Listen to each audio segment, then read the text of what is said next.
Hello friends, welcome back to my channel. My name is Esther, and if you're new here, you're welcome. So today I want us to make these spring roll sheets or samosa pockets. You may use them in many ways. So they're so easy to make. Please, no one should lie to you that they're hard to make. It's easy, and I'm showing you a very easy way to prepare them. So I have already prepared the ingredients. Here we have 200 grams of all-purpose flour plus a teaspoon of salt. You should also set aside 120 ml of water, and that's what I use for that recipe. If you need to add, maybe you can adjust with a tablespoon of water or less.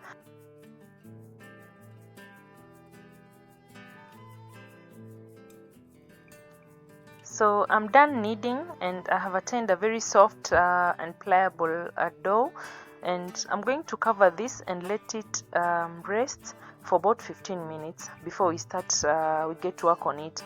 So here it is. It has rested for 15 minutes, and now I want us to start and cut them into small balls, so that we now spread them into sheets. So this is the method I use, so that I make sure that I cut them in equal sizes and amounts, because finally we want to achieve sheets that are spread to almost the same diameter. So you may have a better way to cut and partition them into equal sizes. That's okay.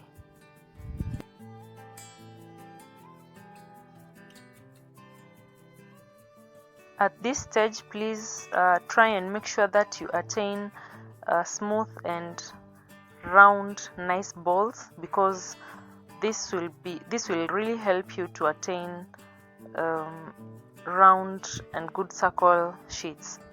So we are done with the cutting of the balls, and now you want to start spreading them.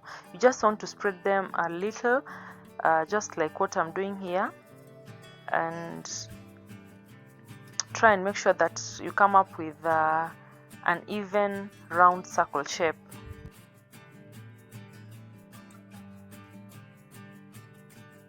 I managed to attain 10 balls, and this will give us 10 nice spring roll or samosa sheets.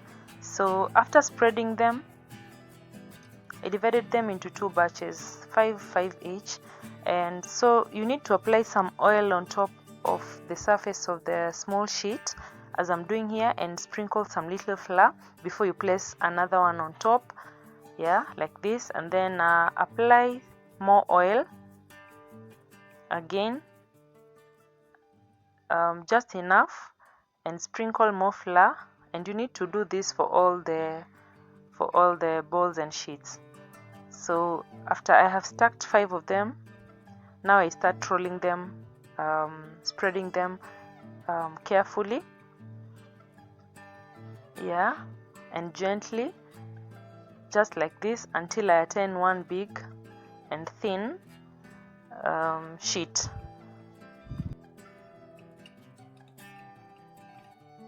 So this is the point where you will know that some of the sheets were not of equal size, but anyway, it's not a big issue, because some tend to stretch more than some. So at this point, I have already heated my pan, and please take note, you need to heat the pan on medium to low heat. It should just be warm, because when you overheat it, it will start cooking, and some white spots will start appearing. We don't want it cooked, we only want it warmed, and warmed evenly. So at some point you'll see me pushing the whole sheet to one side, the side that is not well heated. We just want it this color and no brown spots or the white spots, because when the white spots start forming, then you know that it has started cooking. So keep flipping over for 10 seconds on each side until you're satisfied.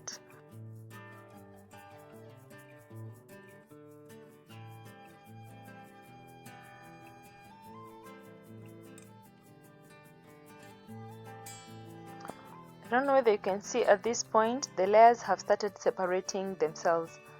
Look, see this? This is awesome. So our sheet is ready. I'm keeping it aside for cooling, then we start separating each layer. Remember, I had 2 batches of 5. Yeah, so see how easy it is to separate them. See how easy it is, guys. Yeah, you need to get the pan temperature right, and secondly, please, as you apply the oil, apply it generously and evenly. Make sure that the small dough that you're applying on oil, yeah, every part of it has enough oil, and sprinkle enough flour so that they don't come together, they don't merge together. So these ones you can cut them into any size and shape. Yeah, it depends what you are making. If it's spring rolls, you can just use them as they are. If it's samosas, you can cut them into narrow strips or quarter them into quarter circles, and yeah, you are ready to use them. Thank you so much for the love and support to all my subscribers and everyone who watches my videos. That's it for today. See you in my next video. Bye.